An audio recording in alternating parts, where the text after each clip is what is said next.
how to get your partner on board with the bedtime routine.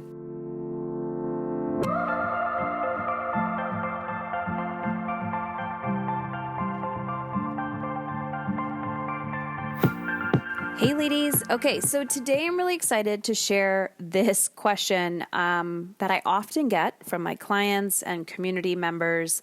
And my take is very different than probably what you would hear if you read the books and went to a therapist's office, or not. I can't, predict what a therapist would say because everybody's different.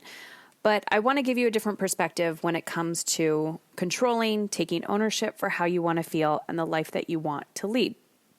So the question was, how do you engage your spouse in a wind down routine with the kids before bedtime turns into chaos? How do you explain that such a thing is beneficial?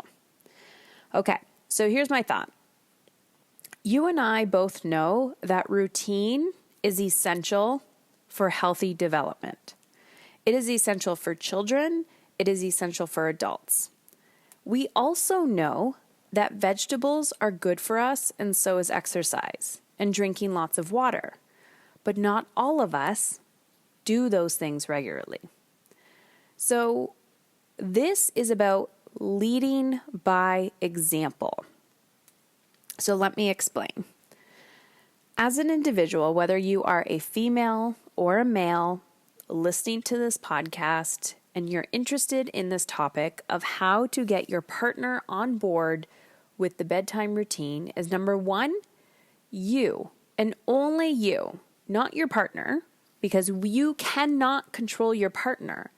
The person you can control is you.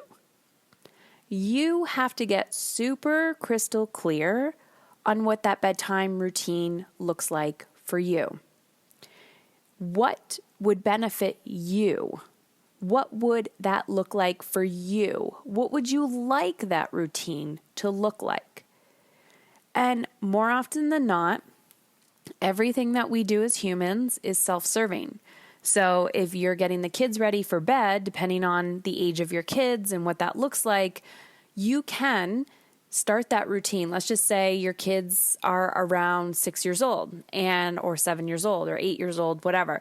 You're like, we need to start the bedtime routine at 7:30, but for whatever reason, it's dragging on till 9 o'clock. The kids are tired. It's chaotic. And you know that this is getting out of control. It's your responsibility to write it out. 7:30 p.m., teeth are brushed, getting pajamas on, doing the book, whatever that is. Now, your partner can be doing whatever the fuck they want. Why? Because you cannot control them. But here is the kicker. We tell ourselves stories. We have thoughts and beliefs around our partner should be 50-50. They should be equal.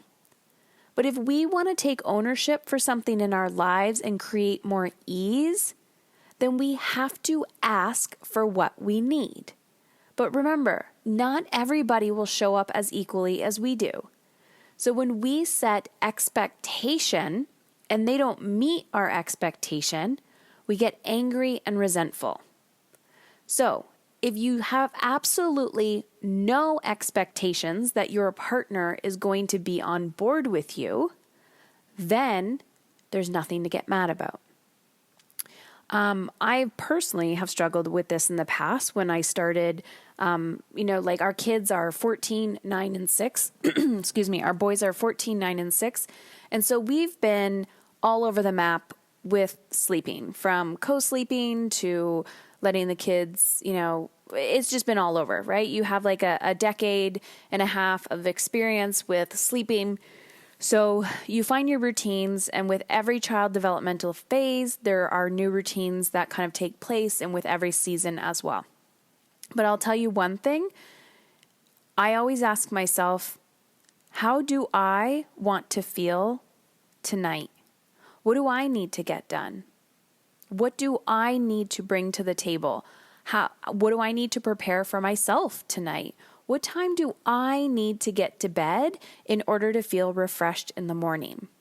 So when I'm taking ownership and when I'm doing that and making sure that everything is ready, there, like I said, there's absolutely no expectation or anger or resentment that anybody else needs to fill that. Now, here's the thing. You're going to be saying to me, well, Heather, should my partner not want to co-parent with me? Shouldn't they help me out? Yes, they should, but lead by example. And also have those conversations ahead of time. Don't just plan out so step one, you have to plan out what you want the routine to look like. Then, well in advance, and it might be a multiple days in advance, 2 or 3 days in advance, you have to have a discussion with your partner and say, does this work for you? Yes, why or why not? And then when you implement it, okay, so you take this kid and I'll take this kid. Okay, you got that? Yes? Awesome. If the person lets you down, if the person says they're going to do something and they don't follow through, believe them. Example, when you text that friend and they say, let's meet for coffee at 10 a.m. and they keep bailing on you, believe them. You are not a priority for that person. So when your partner is like, yes, yes, yes, I'm going to help you tonight, and then they show up and they disappoint you over and over and over again, then you have to believe that their actions are their priority. So I always tell, and this is pretty harsh, no bullshit advice, and you might want to hear it, you might not want to hear it, but I always tell my clients, and whether it's a man or a woman, that if you feel like you are single, solo parenting at bedtime, you need to own that. Even if your partner is there, you need to do what you need to do to feel in control of your life. And also remember that this conversation is not just going to happen once.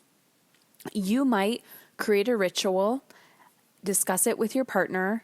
Sorry, not a ritual, a routine. Discuss it with your partner and say, are you okay with implementing this part? Are you okay with taking this child? Whatever you guys come to terms with, whether they're like, yep, that's awesome. They implement, easy peasy, fabulous. But let's just pretend they decide not to. Then you have to go back to that conversation and go, what happened last night? And don't say it in the red zone. So don't have this discussion when you're both angry and pissed off, or when you're angry and pissed off at him or her. Talk about it the next day and say, okay, I wrote out the routine. We discussed, how it was going to go down, and then you bailed. What was going on? And try to have an open heart-to-heart discussion with this person and ask them honestly. And then if they're like, okay, I got so triggered and I couldn't handle the yelling and I was just getting so frustrated and I'm so tired. Great. What can we do to make it better tonight? And then you rinse and repeat the cycle. So remember, change doesn't happen overnight. You don't just change when you go to the gym once. You don't change when you eat one healthy meal. It takes consistency and it takes practice in order to achieve sustainability. So if you do not follow through, you are the one that needs to take ownership, and we need to stop shaming and blaming our partners for our inability to take responsibility for routines and how we want to feel in our lives. So I hope this was helpful. Let me know. Head on over to Instagram at Mamas in Control and send me your messages. You are in control. What are you going to do to live in alignment with how you want to feel?